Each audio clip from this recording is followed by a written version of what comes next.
Spouse pensions పంపిణీ కార్యక్రమంలో పాల్గొన్న ఎమ్మెల్యే వంశీకృష్ణ శ్రీనివాస్ లబ్ధిదారులకు స్వయంగా పింఛన్ సొమ్మును అందజేసిన ఎమ్మెల్యే ఈరోజు 41వ వార్డు పరిధిలో జ్ఞానాపురం ప్రాంతంలో స్పౌస్ పెన్షన్ల పంపిణీ కార్యక్రమంలో ఎమ్మెల్యే వంశీకృష్ణ శ్రీనివాస్ పాల్గొన్నారు. ఈ సందర్భంగా ఎమ్మెల్యే వంశీకృష్ణ శ్రీనివాస్ లబ్ధిదారులకు స్వయంగా పింఛన్ సొమ్మును అందించారు.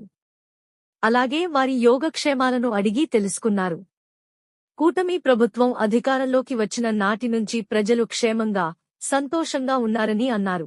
కార్యక్రమంలో స్థానిక zonal commissioner Sriramu, Janasena point of contact Sri Sivaprasad Reddy, కూటమి పార్టీల అధ్యక్షులు అంథోనీ శేఖర్, శ్రీ మధుబాబు, శ్రీ సంజీవరావుతో పాటు కూటమి నేతలు రమణ, సన్నీ, సునీత, రవి, దేవి, ఫ్రాన్సిస్, చిన్నిరెడ్డి, ఏపీడీ పుణ్యవతి గారు, కూటమి పార్టీల వార్డు ఇన్ఛార్జి బానోజీ రావు తదితరులు పాల్గొన్నారు.